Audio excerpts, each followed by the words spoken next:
Good evening. I'd like to welcome everyone, everywhere, to the Experiencer Podcast. The podcast that brings you up front and personal with enigmatic experiences from individuals who have witnessed or even interacted with the strange, the extraordinary, and the existence of the otherwise unknown. Please, stand by. If you've had an out-of-this-world or extraordinary experience you'd like to share, please reach out to me at theexperiencerpodcast@gmail.com. If you have photos or footage of UFOs, UAPs, or any other extraordinary phenomenon and would like to share it, please forward it to theexperiencerpodcast@gmail.com. This is the inaugural episode of the Experiencer Podcast. As such, I'd like to welcome everyone. Every week, I'll take the time to share, listen to, and interview individuals that allege to have had extraordinary encounters with UFOs, now referred to as UAPs, astounding sightings of alien craft, close encounters, as well as, and yet not limited to, the seemingly otherworldly. We'll also occasionally take other encounters, such as run-ins with those mysterious creatures, now infamously referred to as cryptids, such as Bigfoot, Dogman, the Jinn, even shadow beings and the paranormal, as well as any other time-traveling, multi-dimensional, or quantum encounters that likely take place within the peripheral of mankind's everyday. Admittedly, this is a large umbrella under which we're considering here on the show. There is, contrary to conventional thinking, quite the mission at hand. That is, to expand the mind and open us all to the possibilities outside the realm of our everyday, to that which is one of the Experiencer. Since this is the first episode of the Experiencer Podcast, I thought it is only fair that if I'm going to delve into others' accounts, that I too should be willing to share and divulge my own bizarre, enigmatic, and years-long experiences with the same phenomena that inspire my own efforts. So, without further ado, the following are my own experiences thus far.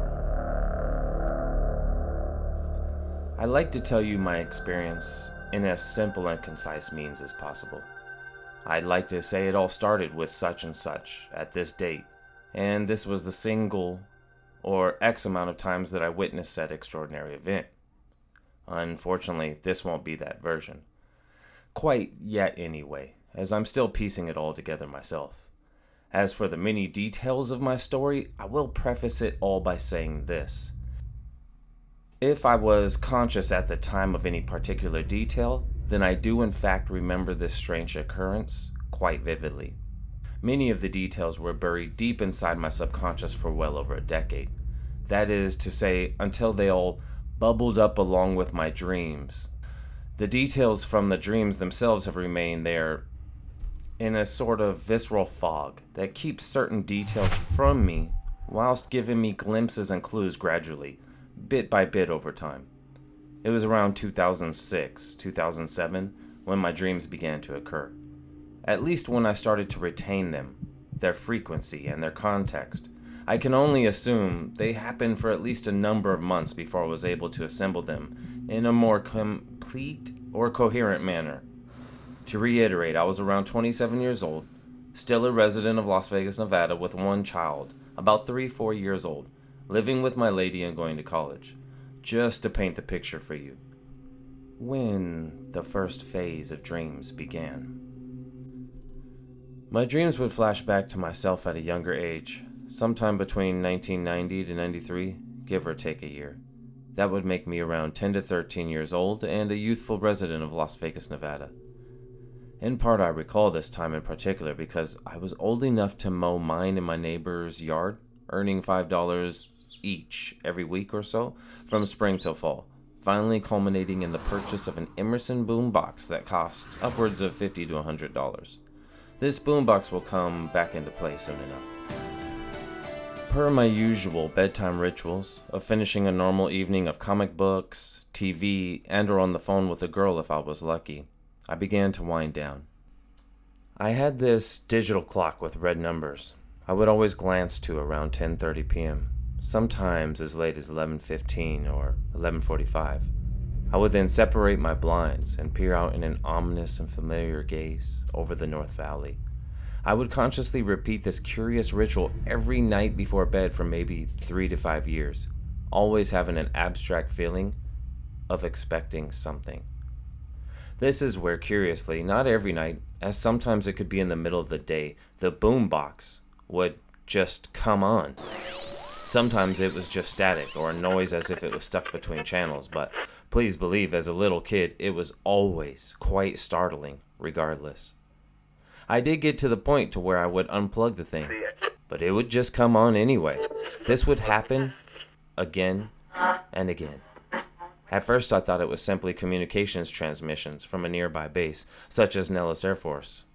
Now I consider it may very well have been any of the nearby military installations, just the other side of the northern mountain range from Vegas.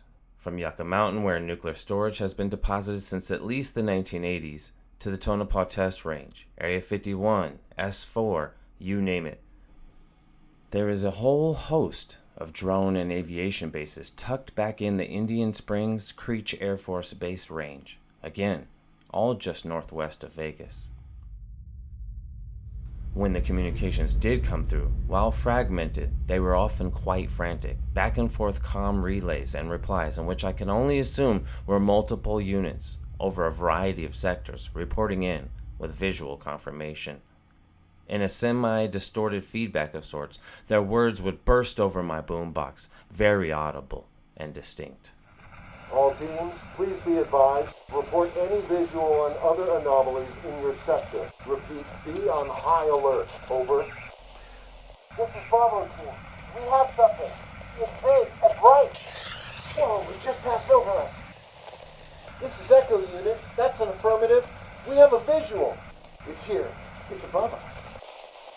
It's here. And just as quick as it started, it would be over. Dream-wise, all this takes at least 6 months or so, if I had to guess, just to remind me of this frightened backstory in its entirety. There were a number of alternate nights wherein the same yet different occurrences happened.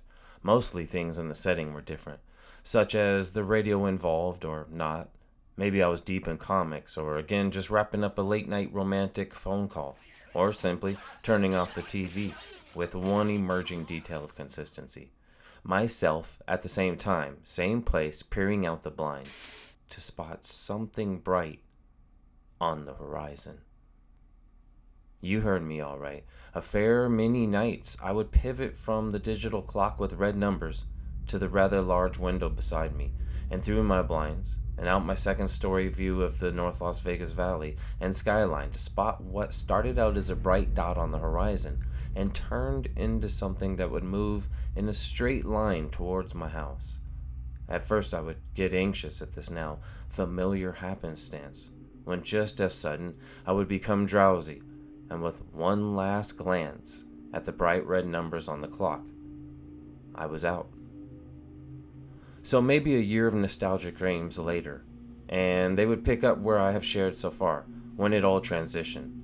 To me, half passed out against my bedroom window as the intense brightness filled my room with such force that I've often thought the light is somehow what knocked me out. The next images, I'm quite aware, are both classical to abduction witnesses and yet sadly mistaken for cliche, are that of being abducted via an invisible force field that lifts me from my seated position, up and through the now empty window frame, up and still further towards the aforementioned truly bright light or craft. I become dazedly aware of being inside of something. In fact, I can somehow see out as if I'm leaned against a transparent wall of sorts, because I watch out and through the hull of this craft as we depart up and away from my house. We move across the valley back in the same direction as it came from, Central Valley to north, while I'm peering out. I watch my home shrink, then the neighborhood and its familiarity. Soon the city and its lights as we rise up over what I can only assume is the mountain. I observe the land below, a small patch of city lights between its silhouetted mountains, shrink as it all fades behind clouds and lastly an atmosphere. That's when a cold, lonely thought comes over me of how far from home I must be. I become afraid, aware of being all alone. This isn't where the dream finishes. The peculiar thing is my view is immediately filled with the darkness of space. This too only lasts a short time before a glowing circle shows itself on the horizon. We near it quickly enough, at which point I realize that it is the moon. The vehicle I'm in approaches the bright side of the moon, then just as soon circles around to its dark side. That's when my view becomes that of a dark silhouette with bright edges, when I notice what appears to be lights on its surface that seem to glow in the dark.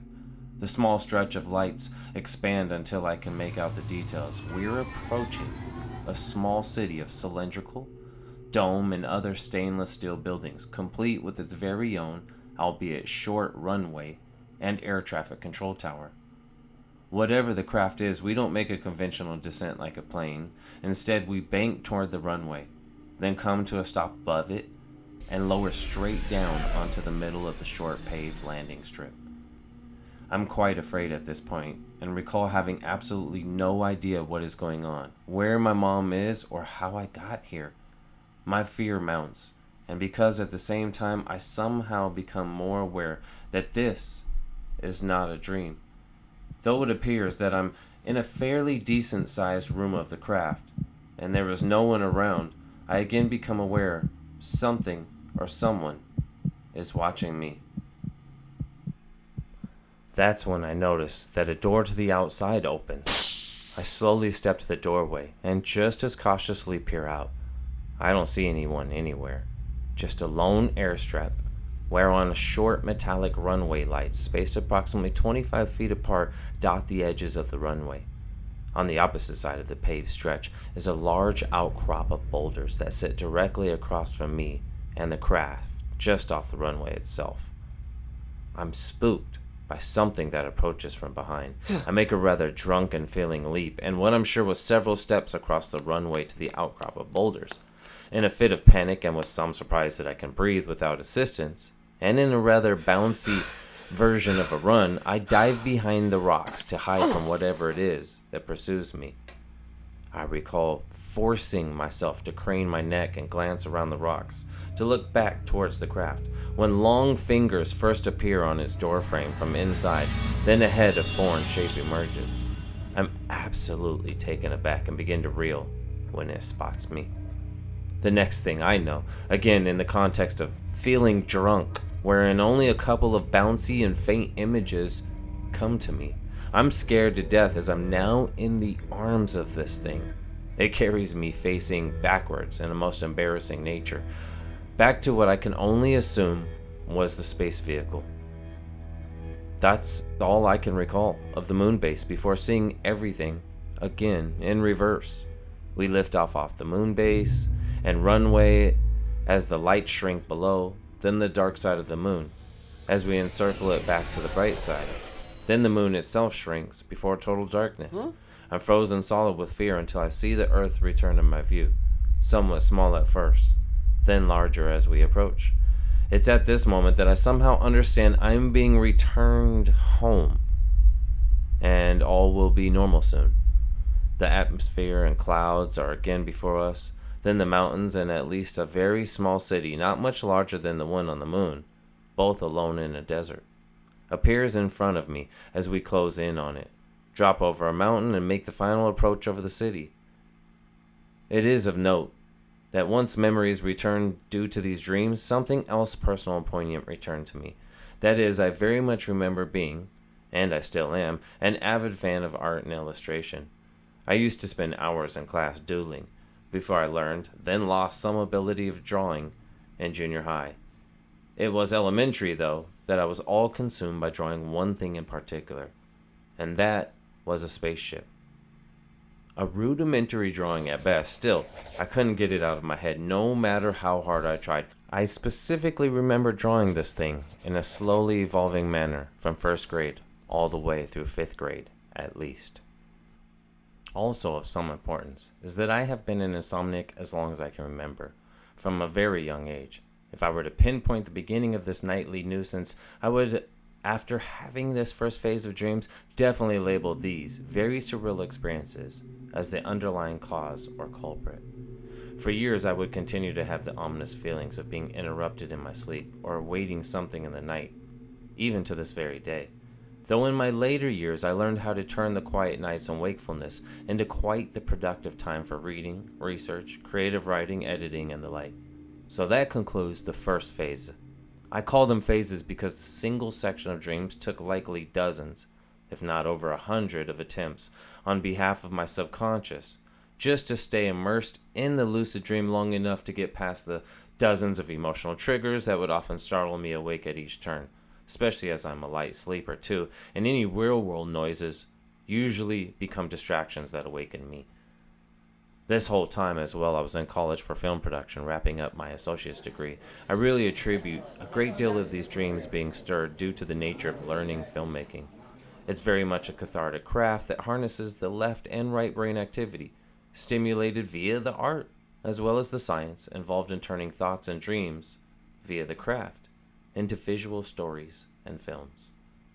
Either way, for a long time I didn't say much to my significant other. I would awake with mad, provocative, yet fleeting and vague impressions and images.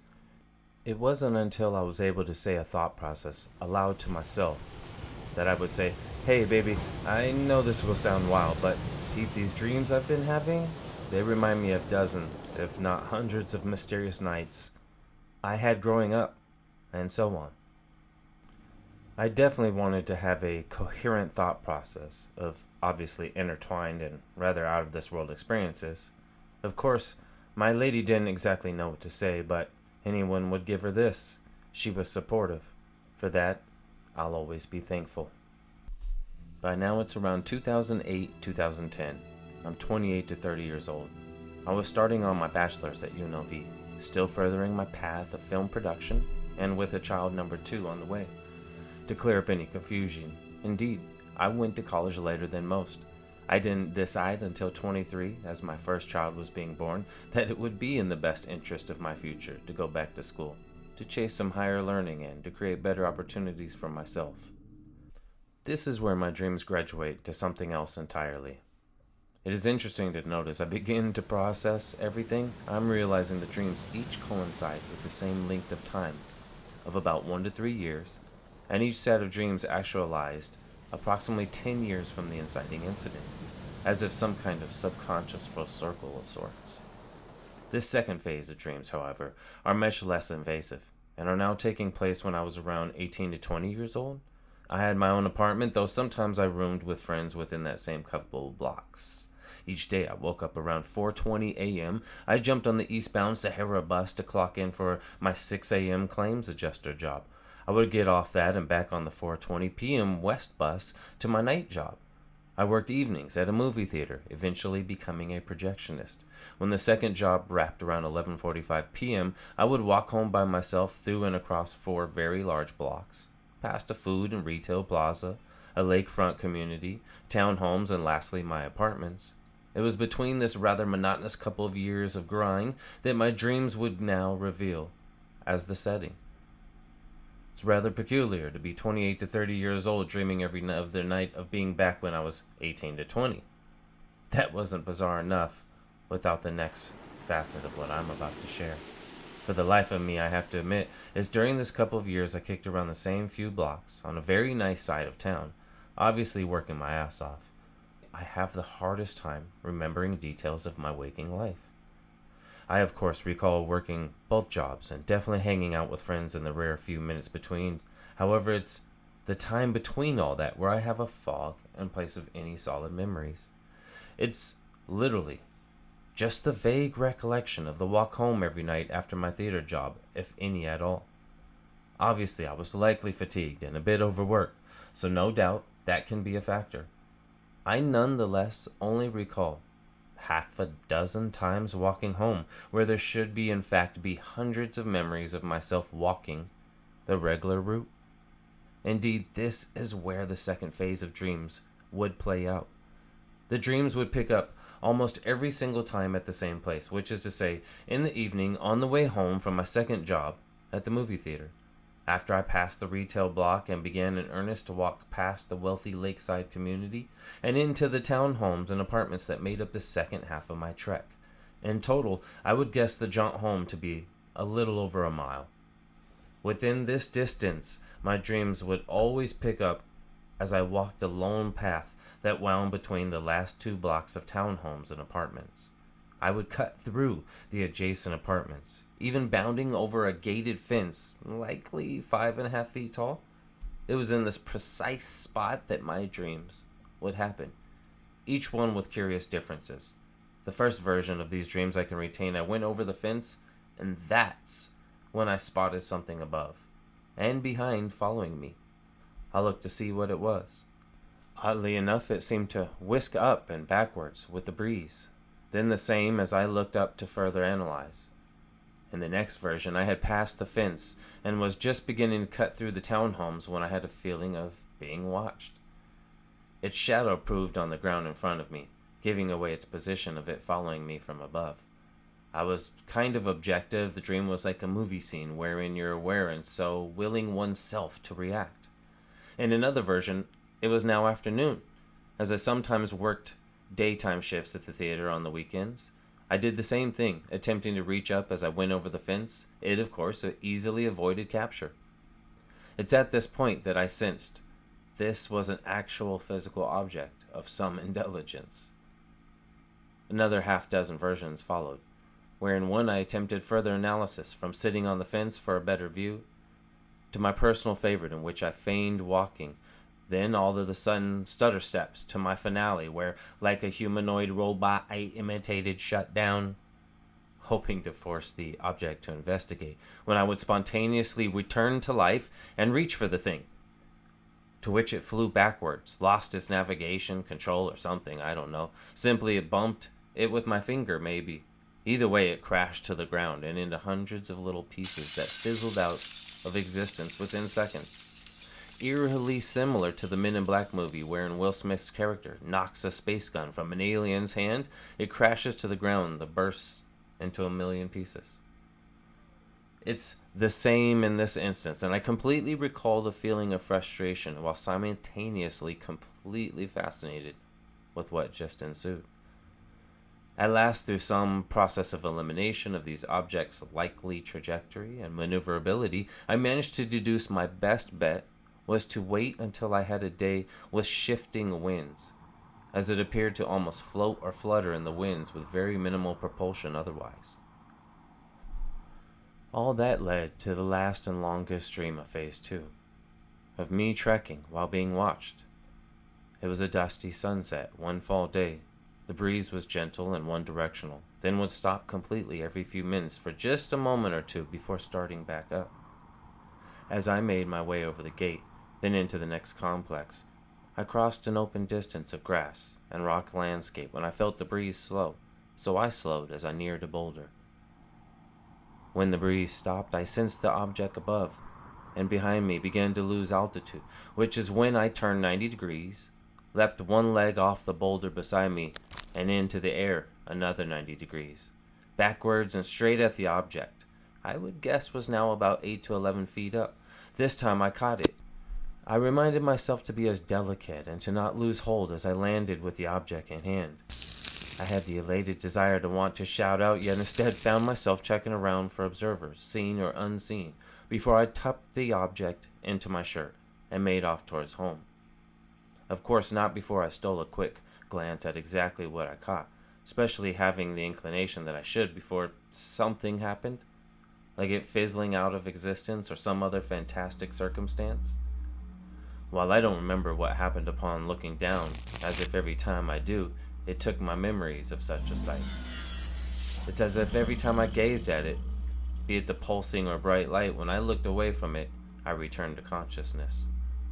I'll tell you, what I do recall seeing quite vividly from looking at it is that the object was 6 to 12 inches at its longest.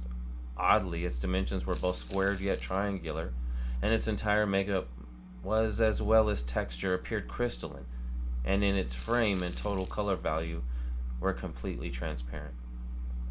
That's unfortunately all I can recollect, While drones are the craze and normal in today's society, I do have to make a point that in those years, this took place in the late 90s, early 2000s, so far as any of us were aware, there was no such thing as drones back then.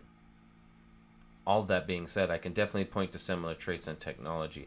I personally may not have noticed propellers in the conventional sense, but all the same, capabilities of observation and automated remote control were deployed.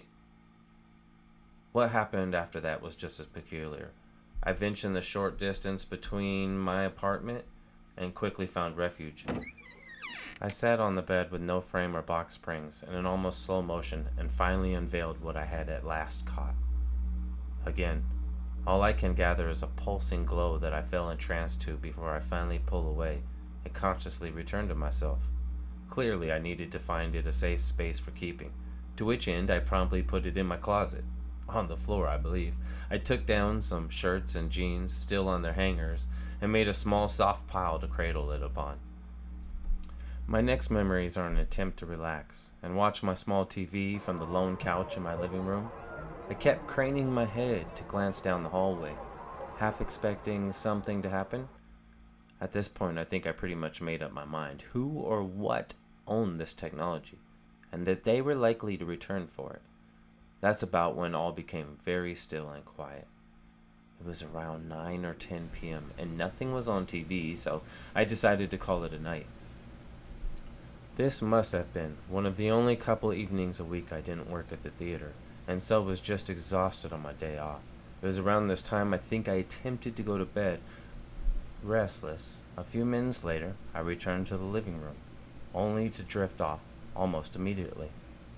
Shortly after, I was stirred by a bright light outside my apartment. It moved slowly past the living room, finally coming to a stop outside my bedroom. In my mind's eye, I can still see the incredibly bright light that penetrates the blinds of the apartment. Inside, it filled the walls with a blanket of dense light that trekked across every wall. I think I may have ducked down or acted as if I was still asleep when I saw it. I watched the back room fill with a bright light that made me drowsy. I assume again that it actually did cause me to fall back to sleep. When I awoke, it was the morning, and the first thing I did was check my closet, only to find an empty pile of clothes. The last image I retain is of me brushing my teeth that following morning, absolutely crushed by the inevitable. By now, I'm regularly interpreting all these ever-flowing dreams. I'm turning 30. I have my second daughter. I'm halfway through my second degree. My poor lady is listening and doing her best to support all this personal disclosure, seeming speculation, and wild conjecture. It was definitely a trying time, and a lot to balance for both of us. That's not all of it either, as there was still one final phase of dreams left to experience. I can recall getting up for work or school in the morning and waking up in just a mad sweat, or anxious and nervous, or just really ruffled and curious as to why I was feeling so, what might happen, or why I was so flustered. I couldn't hold on to the images, yet I would have pretty strong feelings when I awoke. Eventually the images would be burned into my mind, and I would often spring awake from such powerful and frightening visions. It was at this point that my dreams completely changed to that of hostile alien invasions. I would like to offer a disclaimer of sorts. I'm sure there are as many aliens and agendas as there are in the human spectrum of traits and motivations. Nonetheless, the majority of my relentless dreams would be so tumultuous and all-consuming that I did awaken with all-day anxiety. At first, the dreams, which felt more like visions by this point, were of just a mothership. The next version, there were dogfights in the sky above us, seemingly just between alien invaders. By the end, the dreams had shifted into a total and complete full-scale invasion or war. In one particular dream, I hold on to the most. The family is all in the car when a large, thunderous sound emanates from the clouds. I peer up towards the source and spot an enormous mothership that completes re-entry of the atmosphere in a fiery blaze of ionization. I'm driving down the freeway, pretty much trapped as hundreds of smaller craft descend in columns from the large mothership. Seconds after, they all flood in an attack and without pause seize upon traffic, buildings, power plants, and roadways. Before we can even shift lanes for the nearest freeway exit, the entire fleet of smaller craft pours over us and unleash hell upon the city. Within minutes, the entire city lie in ruins. It's the moment of attack on our own vehicle, and I'm so afraid for my children. When we're struck, we explode, and I awake. Let me be the first to admit, I have watched my share of sci-fi and UFO movies over the years, from Spielberg and Independence Day, The X-Files, you name it. Any mind may very well be influenced by popular culture, and I'm quite aware of this. May just be the very real case and culprit, especially given my penchant for visual cognitive prowess and imagination. I'm also a hobby researcher of many subjects, one of which being psychology and sociology. So I obviously realize there's no shortage of potential for societal inputs and influences. I'm also aware of the way the subconscious processes daily events and represents them through symbolism, and that affects us each day when we awake, often helping us to find resolutions or work through many of life's unknowns. So I have no problems admitting that may very well be the case of the matter. I'm fine and okay with that possibility as well. I also have to state, I've never woken up so resolute due to dreams before. It's been more than a few years since, and there has been no invasion, nor giant war with aliens from above. For years I did have the inclination to go stargazing and camping quite often. Even still, I enjoy regular hikes to high altitude vantage points, or drives to city lookouts. I've even been to Area 51 and a number of other locations along the 33rd parallel, thanks to some good friends that enjoy the outdoors and are down for a good adventure. Have I seen anything since? Indeed, I sure have, and the majority of it's just as peculiar and not easily classifiable or explained. I've had at least 3 referenceable sightings since. The first was during the first phase of Dreams back in 2006. It was smaller because of the distance, yet still had to be of good size to even be seen. It was orange and was ionized and glowing spherical object that myself, my lady, and 2 friends all witnessed over the western mountains of Las Vegas one evening while we were barbecuing out back. The next was off Extraterrestrial Highway, believe it or not, split between Area 51 to the north and S4 to the west. Myself and good friend Jordan Paldy, who will be on a following episode, were hanging out next to the infamous black box, when all of a sudden we spotted on the horizon something instantly blink in and out of various quadrants in the sky. This lasted for 5 to 10 minutes, long enough for us to be able to say, oh hey, let's take out a phone and record this. Sure enough, it's stuck on the phone, unshareable. No matter how many times or persons we show it to, it still won't download, email, text, or send, let alone save to the cloud or anywhere else. While nothing has ever manifested from this last phase of Dreams, it has most definitely left me with a quickening of sorts. Not only do I keep one eye to the skies, I vigorously research each new document that slips through the cracks of corporations, governments, private citizens, and various insiders that attempt to share insight, facts, photos, footage, or testimony. As for the original 2 phases of Dreams, I'm all but certain that they were real and did happen in some shape or form. As I have been able to consciously recollect so many waking details themselves, jarred loose memories I now retain as part of my personal journey. Obviously, they have not only inspired me to share them and research into the subject matter, as well as inspired me to create this podcast and so much more. So, feel free to journey along with me on this most mystical path. Together, we'll tune into the beyond, in search of more as I interview, listen to, and share many more experiencers' encounters with the unknown, the alien, and the multidimensional reality that has become our modern universe. Until then, take care, and please stand by for the next episode of the Experiencer Podcast. I'd like to thank you for taking the time to join me today. If you like what you heard, please don't hesitate to like, subscribe, or follow the Experiencer Podcast. If you have an experience you'd like to share, you can contact me at theexperiencerpodcast@gmail.com with your story. One last bit of direction for all you listeners out there. The The Experience Podcast is building a companion website that will showcase and feature both any accompanying photos, footage, or details allowed or submitted alongside stories featured on the podcast when permissible. It is in this vein that the Experiencer Podcast is seeking and now accepting any footage of alleged sightings, encounters, or experiences caught on camera. Please forward any links, footage, or photos via WeTransfer or Dropbox to the email theexperiencerpodcast@gmail.com. Thanks again, everyone, and until next time, be sure to take care and, of course, keep those eyes on the skies. Good night.